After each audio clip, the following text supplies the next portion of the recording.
rocks and every. It's gotten to be kind of a more of a big city. Well, that's kind of too bad. I thought so too. That's not why I moved there. Yeah, I know it. But can't stop progress. Have they kept that Ryman open? It's all been redone. It's very nice. Really? Yeah, that's Do they do concerts? Yes, they do. Springsteen played there not long ago. Huh. Does that work? Do you need him to sit back a little more? Is that it? My old bald head glowing us out here? Oh, you Okay. I always said I looked for you when you were living in Nashville for a short time doing Patsy Cline, but you must have kept to yourself a lot. I think we were just working the whole time. You really got that Patsy Cline thing started, really. That movie, and then it's plays now. I don't know if you've seen the play or not. No, I mean, I see it advertised in the New York Times, but I haven't seen it. What do you think? What was Patsy Cline? Did you like her, or was it, I don't know if like would be a good word for her. She was an interesting character, wasn't she? Oh, I'm telling you, she still is like maybe one of the 2 or 3 most favorite characters I've ever played. I loved playing her. It was great. It was great. Is it because she had so much texture? Is that what it was? I think so, and because she was like so saucy and it was fun to, it was a fun character to create. It really was. And I mean, that coupled with the music, you know, pretending I could sing like Patsy Cline, I mean, that was You know, your career is fascinating in that you obviously, as a small, maybe as a small child or certainly a young lady, kind of knew what you wanted to do, didn't you? No, I mean, I didn't really come to acting until I was about 24. But you knew you wanted to be on stage or be in front of a camera or something, didn't you? Oh, I knew I wanted to do something in the theater, but I didn't know for sure what it was going to be. I mean, I had started out with mime and dance and, you know, that kind of stuff. So I kind of came to acting as a natural progression. You know, but is looks, when you're blessed by God to have great looks as you do, is that the best and the worst thing that can happen to you sometimes? If you're trying to have a career like this?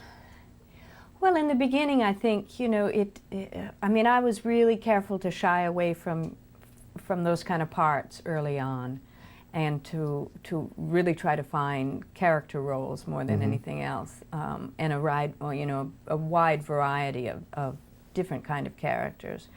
Now, as I get older, I think, why didn't you play prettier parts when you were younger?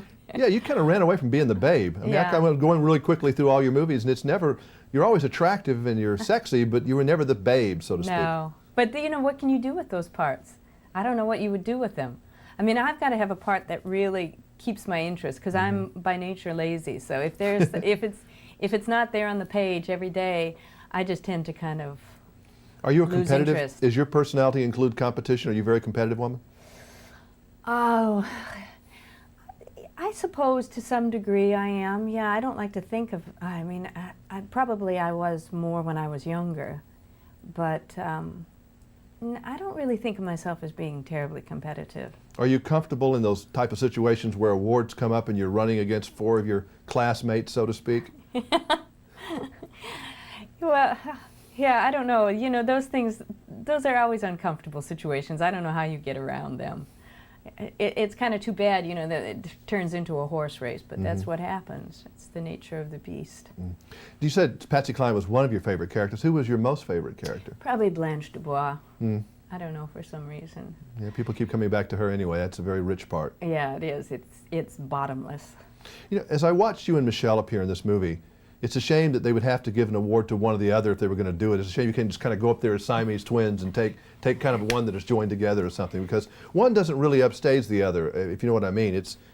You're both in a neat level there. Yeah, they're very, these two characters really are. I mean, it's like there was this line in the book that I always tried to get into the movie, but I couldn't, where Ginny says they were each other's real self.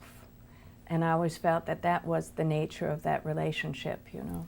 People who read the book, they're going to see some differences here. Yeah, they are. There was some more meanness that didn't come out. You kind of toned down the meanness of the book a little bit, I think. Well, you know, I think one of the problems was with a book of that scope, you have to trim it down. You can't make a movie that encompasses all of it. So what we tried to concentrate on more than anything else was the relationship of the sisters and the effect that the father has on their lives. I don't... Yeah, you look so much comfortable. By the way, you look very comfortable in a farmer role, but I don't know why. I don't think I'd ever see anybody who looks like you on a farm somewhere. But I mean, you seem to be very at home, country and this and other parts like Yeah, that. probably Is there a more- country girl in you somewhere? I think so. I mean, I'm probably more comfortable, you know, in nature than anywhere else. So yeah, I felt very at home there. I mean, from the stage of the Grand Ole Opry, you know, to Hollywood. Something about that. All right, nice seeing you again. You Thank too. All right. Thanks. All right.